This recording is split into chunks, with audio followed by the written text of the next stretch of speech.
যে এটা পড়বে বরকত পাবে, যে পড়বে না সে আফসোস করবে।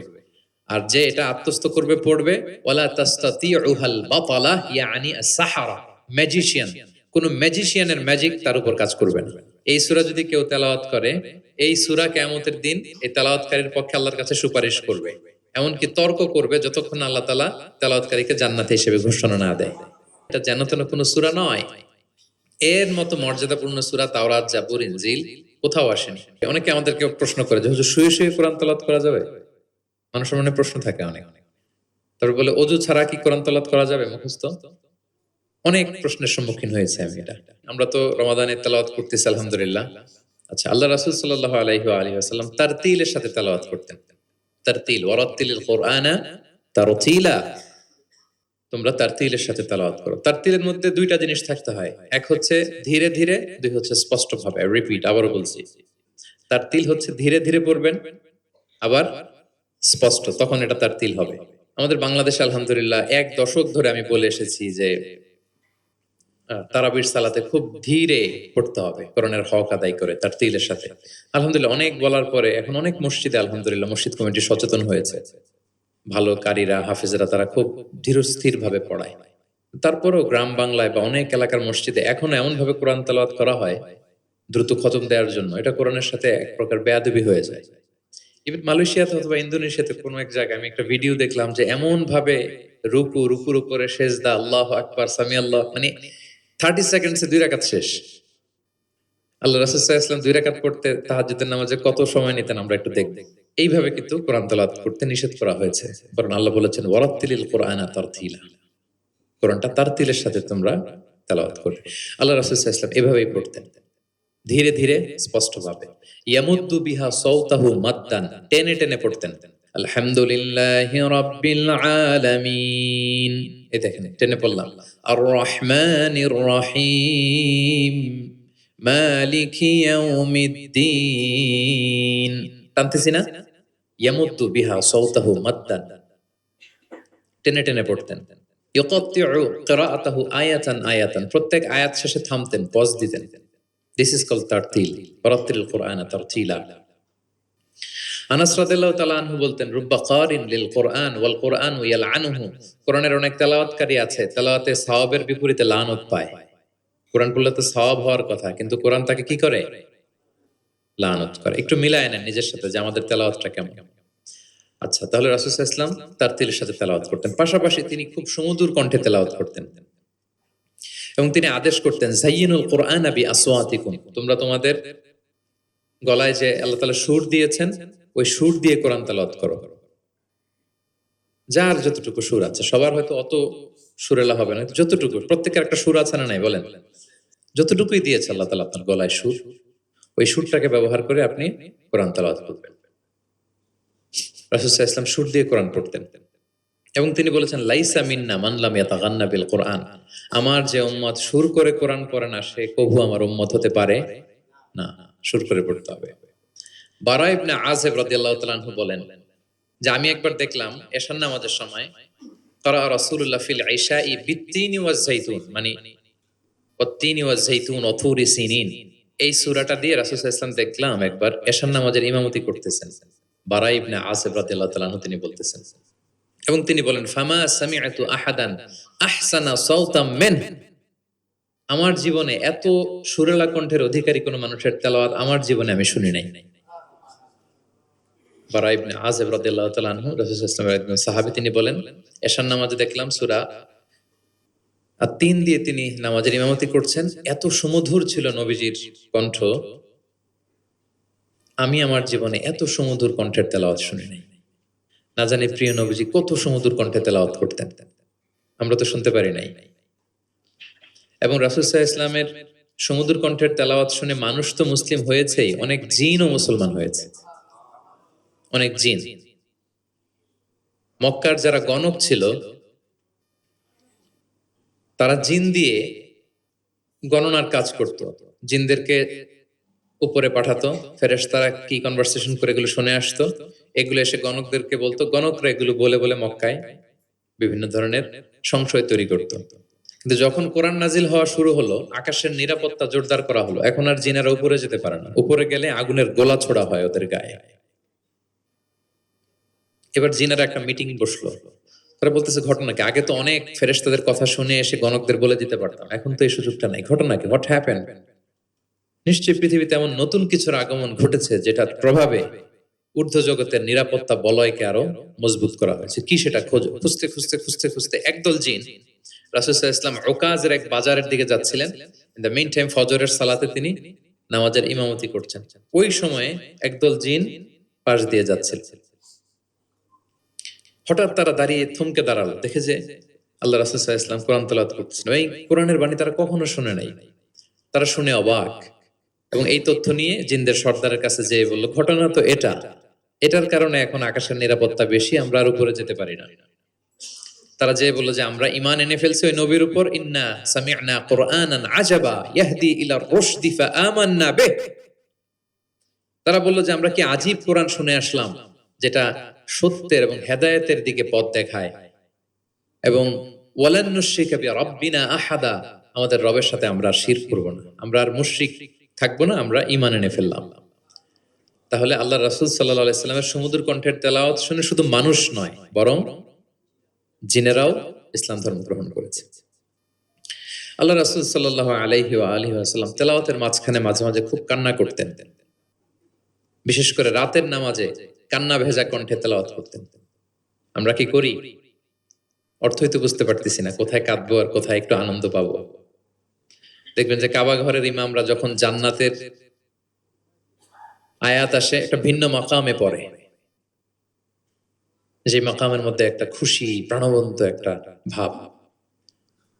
আবার জাহান্নামের আযাবের আয়াত যখন আসে, তখন কান্নার মাকামে পড়ে, এবং এমন ভাবে ডুকরে ডুকরে কাঁদে, মুসল্লিরাও কাঁদে। আল্লাহ রাসূল সাল্লাল্লাহু আলাইহি ওয়া আলিহি ওয়াসাল্লাম মাঝরাতে যখন কিয়ামুল লাইল, তাহাজ্জুদ এগুলো পড়তে দাঁড়াতেন, দীর্ঘ সময় কোরআন পড়তেন। এত দীর্ঘ সময় পা ফুলে যেত, হাত্তা তাতাফাত্তারা কাদামা, পা দুটো ফুলে মোটা হয়ে যেত এরকম দীর্ঘ সময় দাঁড়িয়ে থাকতেন। আম্মা জান আয়েশা রাদিয়াল্লাহু তাআলা আনহা বলতেন, ইয়া রাসূলুল্লাহ, আপনার তো আগের পরের সব গুনাহ মাফ, আদতে ওনার তো কোনো গুনাহই নেই, নবীরা তো মাসুম নিষ্পাপ, তারপরও আপনি রাত জেগে এত কষ্ট কেন করেন? আল্লাহ রাসূল সাল্লাল্লাহু আলাইহি ওয়াসাল্লাম বলেছেন, আফালা উহিব্বু আন আকুনা আবদান শাকুরা। আয়েশা, আমি কি শুকরগুজার বান্দা হব না?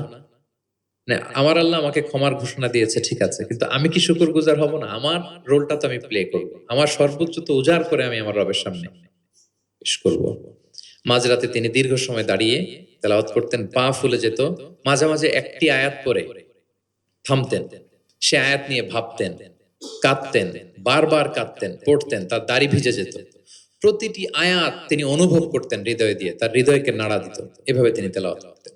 এক সাহাবী বর্ণনা করেন, একবার আল্লাহ রাসূল সাল্লাল্লাহু আলাইহি ওয়াসাল্লামকে আমি রাতের সালাতে দেখলাম, এমন ভাবে তিনি কাঁদছেন, ওয়ালি জাওফিহি আযীরুন কাআযীরিল মিরজালি মিনাল বুকা। গরম পানি ফুটাতে দিলে ড্যাগের ভেতরে গরম পানির যেরকম টকবকে উতলে ওঠার একটা শব্দ, এরকম উতলে ডুকরে ডুকরে কান্নার একটা শব্দ আমি শুনতে পেলাম। এভাবে তিনি কাঁদছেন। যেদিন বদরের যুদ্ধ, তার আগের রাতে আলী রাদিয়াল্লাহু তাআলা আনহু বলেন, সেনাবাহিনীর ছাউনির মধ্যে সব সাহাবারা, ৩১৩ জন সাহাবা, সবাই রাতে ঘুমাচ্ছে একটু এনার্জি নেওয়ার জন্য, সকালে যুদ্ধ শুরু হবে। কিন্তু আমি দেখলাম সবাইকে ঘুম পাড়িয়ে আল্লাহ রাসূল সাল্লাল্লাহু আলাইহি ওয়াসাল্লাম নামাজে দাঁড়িয়ে কাঁদছেন। সব সাহাবারা ঘুমিয়ে আছে, কিন্তু আমি খেয়াল করে দেখি যে রাসূল সাল্লাল্লাহু আলাইহি ওয়াসাল্লাম ঘুমান নেই। গাছের নিচে দাঁড়িয়ে তিনি সারা রাত ব্যাপী কান্না করছেন আর তেলাওয়াত করছেন।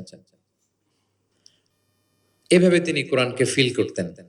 আম্মা জান আয়েশা বলেন, রাতে এত কাঁদতেন মাঝে মাঝে তেলাওয়াত করতে করতে, হাত্তা বাল্লা হাজারা, জামা ভিজে যেত, হাত্তা বাল্লা লিহিয়াতা, দাড়ি ভিজে যেত, হাত্তা বাল্লাল আরদা, যেখানে সেজদা দিতেন জমিন ভিজিয়ে দিতেন কাঁদতে কাঁদতে। এবং রাতের সালাতে দীর্ঘ তেলাওয়াত করতেন, কিন্তু জামাতের নামাজ আবার অপেক্ষাকৃত সংক্ষিপ্ত করতেন, এটা সুন্নাহ। সব সময় তিনি তেলাওয়াত মুখর সময় কাটাতেন, দাঁড়িয়ে, বসে, শুয়ে, হাঁটা অবস্থায়, আরোহী অবস্থায়, সব সময়, অজু থাকা অবস্থায়, অজু না থাকা অবস্থায়। অজু চলে গেলেই রাসূল সাল্লাল্লাহু আলাইহি ওয়াসাল্লাম সাথে সাথে অজু করে ফেলতেন, কিন্তু অজু নেই ওই অবস্থায়ও তিনি কোরআন তেলাওয়াত করেছেন। ইবনুল কাইয়িম আল জাওজিয়া যাদুল মাআদ ফি হাদি খায়রিল ইবাদ, একটা বিখ্যাত সিরাত গ্রন্থে তিনি বলেন, লাম ইয়াকুন ইয়ামনাহু মিন কিরাআতিহি ইল্লাল জানাবা, গোসল ফরজ হয় যেই পরিস্থিতিতে, ওই পরিস্থিতি ছাড়া কোনো কিছু রাসূল সাল্লাল্লাহু আলাইহি ওয়াসাল্লামকে কোরআন তেলাওয়াত থেকে বিরত রাখতে পারতো না। মানে গোসল ফরজ হয় কোন কারণে আপনারা তো জানেন। এরকম পরিস্থিতি হলে তিনি শুধু তেলাওয়াত করতেন।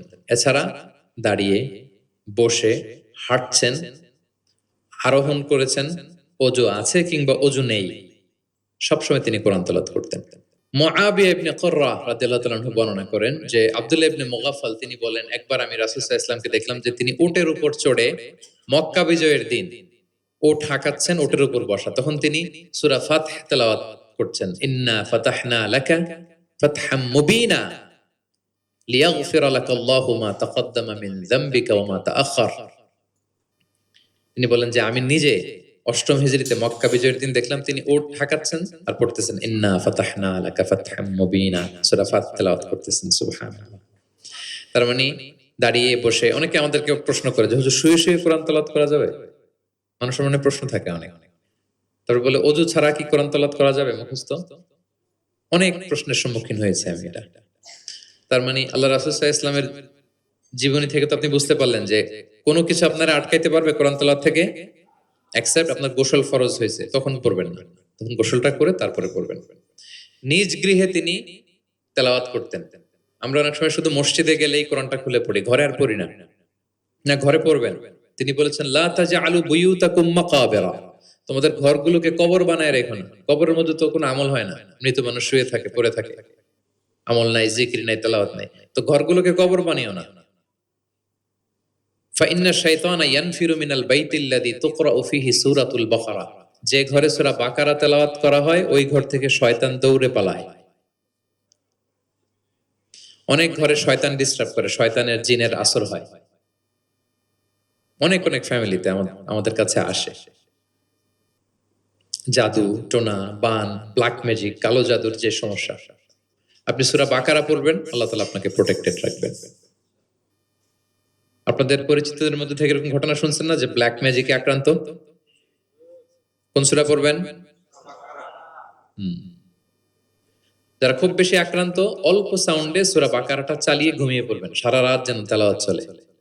কোনো ব্ল্যাক ম্যাজিক আপনার ক্ষতি করতে পারবে না ইনশাআল্লাহ। অল্প সাউন্ডে MP3 তে করে কি করবেন? চালিয়ে রাখবেন।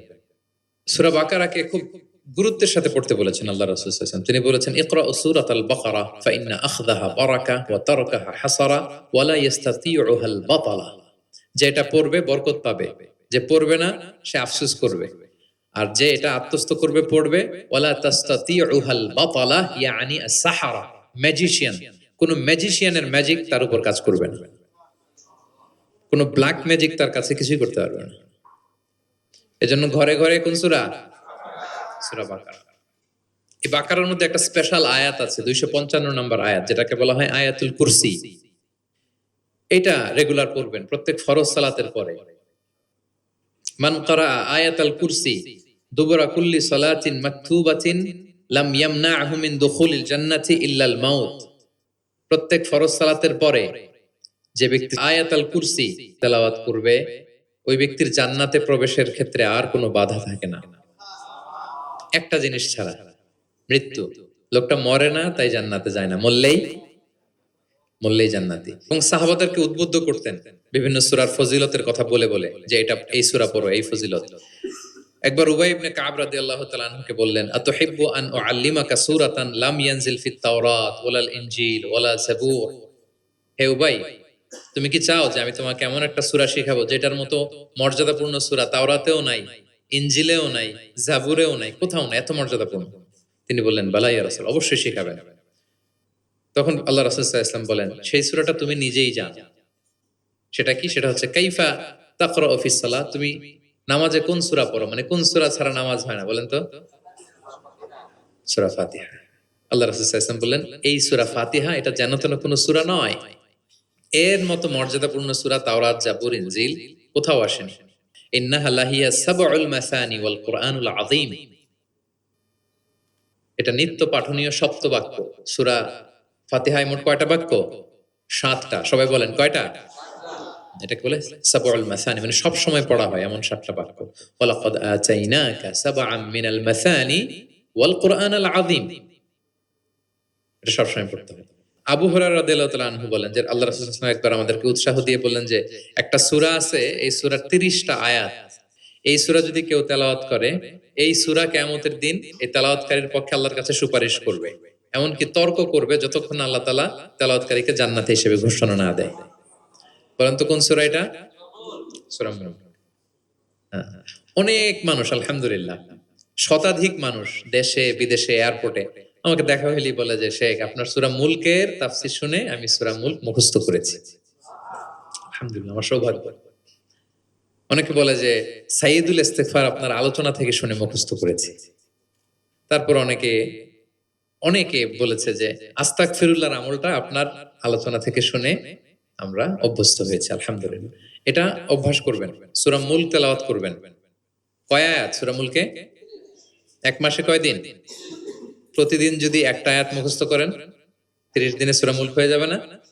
কঠিন, বেশি কঠিন? করবেন। এভাবে ফজিলতের কথা বলে আল্লাহ রাসূল সাল্লাল্লাহু আলাইহি ওয়াসাল্লাম সাহাবাদেরকে উদ্বুদ্ধ করতেন। গত বছর আমার একটা বই এসেছে কোরআনের উপর এক নজরে কোরআন, নাম শুনেছেন না আপনারা?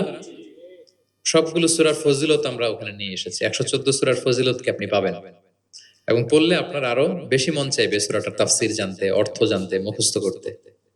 এই সূরার ফজিলত কি, সূরার মূল আলোচনা কি, এই সূরা নাজিলের প্রেক্ষাপট কি, এর মধ্যে লেসন কি, মেজর থিম কি, আমি যেভাবে তাফসীর করে আপনাদেরকে শোনাই ওইভাবেই সহজ করে করে প্রত্যেকটা সূরা 5 থেকে 6 পৃষ্ঠায় কভার, যত বড় সূরা হোক একেবারে সামারি নিয়ে এসেছি।